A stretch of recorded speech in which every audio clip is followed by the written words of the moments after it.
Hello students, this video I am making especially for this is video of class 10th actually. It is based on chapter 4, which is carbon and its compounds, and already I have discussed a few topics of this chapter. I have told you that carbon is having a valency of 4 because it is having 4 electrons in outermost shell. So carbon can form maximum of 4 bonds only. Okay, so carbon can form how many bonds? 4 bonds only. Okay, most important thing, carbon can form 4 bonds. And also what is catenation? This is also I have taught you. ठीक है, catenation क्या होता है ये मैंने आपको बता दिया था. The capacity of carbon to form a long chain is called catenation. ठीक है, उसके बाद में बाकी एलोट्रॉप ऑफ कार्बन, कार्बन के कितने फॉर्म्स होते हैं ये मैंने आपको बता दिया था. डायमंड होता है, ग्रेफाइट होता है, फ्लोरीन होता है. ठीक है ना, ये इतना हो चुका था अपना लास्ट क्लास में. So today we are going to discuss basically about hydrocarbons. Okay, तो हाइड्रोकार्बन्स की बात कर लेते हैं.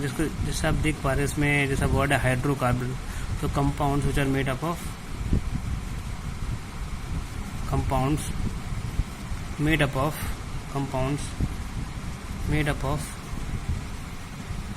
carbon and hydrogen. ठीक है ना, तो hydrocarbon means the compounds which are made up of carbon and hydrogen are known as hydrocarbons. Okay, then so hydrocarbons are of two type. Basically it is of first is your saturated hydrocarbon and second one is unsaturated hydrocarbon. Saturated hydrocarbons are those hydrocarbons in which there is a single bond, there is single bond present between two carbon atoms. ठीक है ना, जब कभी भी carbon atoms के बीच में single bond होगा तो उसके हम सेचुरेटेड हाइड्रोकार्बन कहते हैं. ठीक है ना, इसके बाद में यहाँ पर बात करते हैं तो ये दो तरह का होता है. इसमें अनसेचुरेटेड हाइड्रोकार्बन्स में या तो कार्बन एटम्स के बीच में डबल बॉन्ड पाया जाएगा. ठीक है ना, या तो कार्बन एटम्स के बीच में ट्रिपल बॉन्ड पाया जाएगा. ठीक है ना, तो आप इसको इस तरीके से बना सकते हो क्योंकि एक कार्बन एटम के कितने बॉन्ड बनाएगा? 4 बॉन्ड बनाएगा. ठीक है ना, तो 1 2 3 4. वैसे यहाँ पर भी you can write 3 bond in this way you can make. ठीक है, तो unsaturated hydrocarbons are those hydrocarbons in which there is either double bond present between two carbon atoms or triple bond present between two carbon atoms. Okay, इसमें जब कभी भी carbon atoms के बीच में single bond होता है तो हम लोग प्रीफिक्स में मतलब पीछे, प्रीफिक्स में मतलब पीछे, तो उसमें एन लगाते हैं. ठीक है ना, एन लगाएंगे. डबल बॉन्ड वाले में हम एन लगाते हैं नाम के पीछे और इसमें हम लगाते हैं वाई एन ए. इस बार आपके सिलेबस से IUPAC नेमिंग हट गई है. ठीक है, लेकिन फिर भी आपको बेसिक तो कुछ पता होना ही चाहिए. ठीक है ना, तो ये चीज़ है. इसके बाद में और एक चीज़ और आपको बता दें, जो एल्केन्स हैं अपने एल्केन्स में, इसमें जो जनरल फार्मूला यूज़ करेंगे एल्केन्स वाले केस में वो होता है आपका CnH2n+2. ठीक है ना, ध्यान रखेंगे CnH2n+2 is the general formula. इस वाले केस में जो फार्मूला होता है डबल बॉन्ड वाले में CnH2n होता है. इस वाले केस में CnH2n-2 होता है. ठीक है ना, ये ध्यान रखेंगे. ठीक है, -2 होता है यहाँ पर. अब यहाँ पर जो n होता है इसका मतलब होता है नंबर ऑफ कार्बन एटम. जैसे कि अगर हमारे पास में 3 कार्बन एटम्स है, 3 कार्बन एटम है, तो H बेटा कितने हो गए? 2 3 जा कितना? 2 × 3 कर लीजिए, +2 कर लेते हैं. कितना आएगा ये? C3H8 कितना आएगा? H8 आएगा.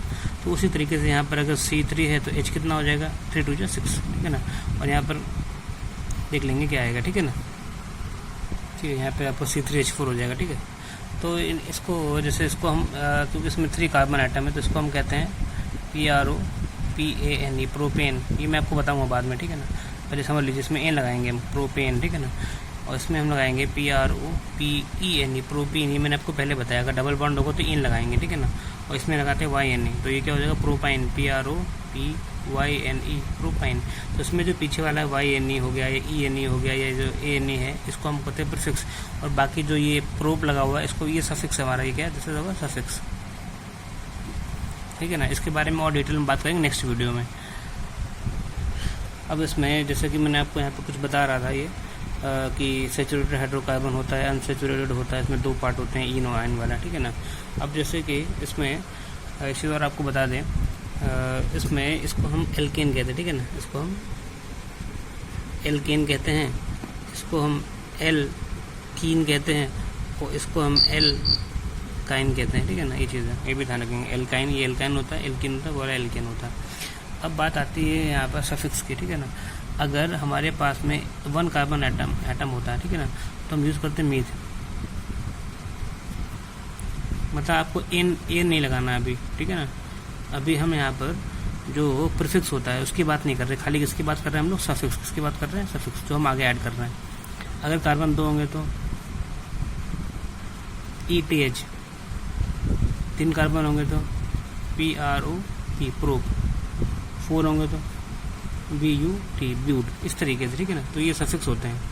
अब ये डिपेंड करेगा कि इसमें हम एन लगाएंगे, इन लगाएंगे कि आइन लगाएंगे, ये डिपेंड करेगा हमारे फॉर्मूले के ऊपर या जो हमसे पूछा गया बनाने के लिए, ठीक है ना।